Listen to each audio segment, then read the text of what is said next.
जय शिव शंकर। हर हर महादेव। आज हम वैशाख मास के पहले सोमवार की कहानी का श्रवण करेंगे। एक गांव में एक वृद्ध ब्राह्मण पति पत्नी अपने पुत्र के साथ रहते थे।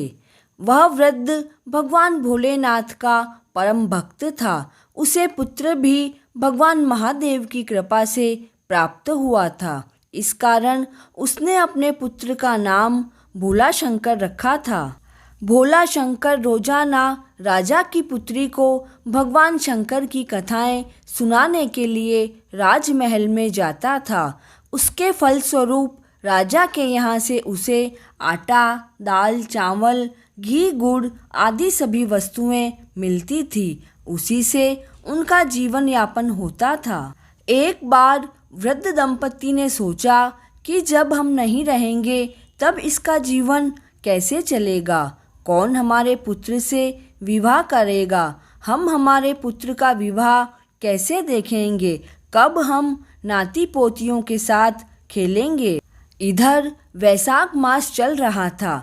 उस वृद्ध दंपति ने पुत्र के साथ वैशाखी सोमवार का व्रत किया। वृद्ध दंपति ने भगवान शिव की पूजा अर्चना करी और विनती करके प्रार्थना करी, हे देवाधिदेव महादेव, मैंने जीवन पर्यंत आपकी पूजा अर्चना की है, वह व्रत और उपवास किए हैं। हमें अपने लिए कोई अभिलाषा नहीं है। बस मेरे पुत्र का विवाह हो जाए और इसका कामकाज अच्छा चले, मेरी यही प्रार्थना है, सो आप स्वीकार करें। इस वैशाखी सोमवार व्रत का फल मेरे पुत्र को मिले। ब्राह्मण की दारुण प्रार्थना सुनकर प्रभु शिव व माता पार्वती को उस पर दया आ गई। प्रभु शंकर व माता पार्वती ने रूप बदलकर एक ग्वाले और ग्वालिन का रूप धारण किया और ब्राह्मण के घर पहुंच गए। माता पार्वती और भगवान शिव ने ग्वाले व ग्वालिन के रूप में ब्राह्मण से कहा कि हम दोनों राहगीर हैं। हम काम की तलाश में दूसरे राज्य से यहाँ आए हैं। हमें कुछ दिनों तक अपने घर में आश्रय दे दीजिए। हमें कार्य मिलने पर हम यहाँ से चले जाएंगे। उन दोनों पति पत्नी ने हाँ भर दी, किंतु उनका पुत्र बोला कि मुझे तो 3 व्यक्तियों जितना ही सामान और सीधा मिलता है, हम इन्हें क्या खिलाएंगे। तब ग्वाले के रूप में प्रभु शंकर बोले, बेटा तुम चिंता मत करो, आज तुम्हें राजा के यहाँ से अधिक भिक्षा मिलेगी। भोला शंकर को बड़ा आश्चर्य हुआ कि इन्हें कैसे पता चला कि आज मुझे ज़्यादा भिक्षा मिलेगी। और आश्चर्य की बात यह है कि उस दिन ऐसा ही हुआ। उस दिन उसे ज़्यादा भिक्षा मिली। संध्या के समय माता पार्वती ने पूरा भोजन बनाया। सभी ने मिलकर भोजन किया। भोजन बड़ा स्वादिष्ट बना और बनता भी क्यों नहीं, क्योंकि माता अन्नपूर्णा ने अपने हाथों से जो बनाया था। वे तीनों जने भोजन की प्रशंसा करने लगे और कहने लगे कि ऐसा स्वादिष्ट भोजन हमने पहले कभी नहीं खाया। बातों बातों में वृद्ध ने कहा कि हमें अपने पुत्र की बहुत चिंता है। कैसे तो इसका विवाह होगा, वह कौन अपनी लड़की इसे देगा। तब ग्वाले के रूप में प्रभु बोले, तुम चिंता मत करो, जिस पर भोले बाबा का आशीर्वाद है। फिर भगवान शिव ग्वाले के रूप में उस लड़के के पास गए और बोले कि कल तुम राजा की बेटी को वही कथा सुनाना जो मैं तुम्हें सुनाता हूँ। तब प्रभु शिव ने भोला को कथा सुनाई। दूसरे दिन ब्राह्मण पुत्र ने वही कथा राजकुमारी को सुनाई जो ग्वाले ने सुनाई थी। उस कथा को सुनते ही राजकुमारी उसी समय अपने माता पिता के पास गई और बोली कि आज इस ब्राह्मण के लड़के ने ऐसी कथा सुनाई जिसे केवल देवताओं ने ही सुना है।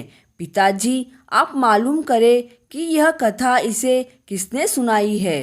तब राजा ने ब्राह्मण के पुत्र को बुलाया और वास्तविकता पूछी। ब्राह्मण के बेटे ने कहा कि मेरे घर पर एक ग्वाला और ग्वालिन कुछ दिनों के लिए हमारे घर पर ठहरे हैं। यह कथा उन्होंने ही मुझे सुनाई थी।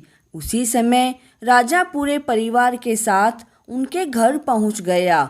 अब सभी को तो ग्वाला और ग्वालिन दिखाई दे रहे थे, लेकिन राजकुमारी को साक्षात शिव और पार्वती दिखाई दे रहे थे।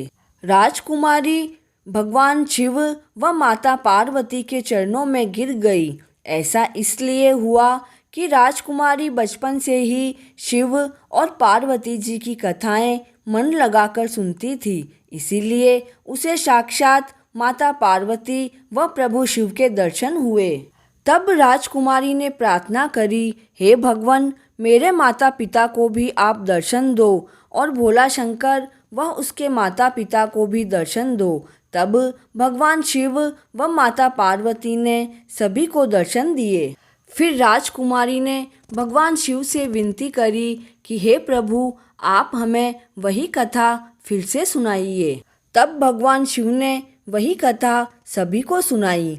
एक बार प्रभु शिव शंकर से माता पार्वती ने पूछा, हे देव, प्रेम क्या है? इसका क्या रहस्य है और क्या भविष्य है? कृपा करके आप मुझे बताओ। तब महादेव जी ने कहा, पार्वती, तुम पूछ रही हो कि प्रेम क्या है? वास्तव में तुम्ही ने मेरे अंदर प्रेम जगाया है। तुम्ही से मुझे प्रेम की अनुभूतियाँ हुई है। पार्वती, तुम्हारे प्रश्न में ही उत्तर है। सती के रूप में जब तुम प्राण त्याग कर चली गई, तब मेरा सारा संसार निरर्थक हो गया। मेरे नेत्रों से अश्रु बहने लगे। उसमें पूरा ब्रह्मांड डूब रहा था। तुमने मुझे अपने से दूर रख दिया, यही प्रेम है। तुम्हारे बिना मेरे अंदर इस सृष्टि का अपूर्ण होना, यही प्रेम है।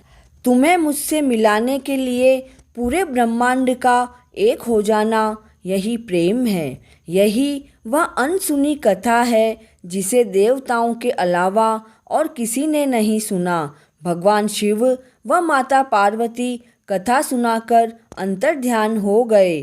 तब राजकुमारी ने भोला शंकर से विवाह किया।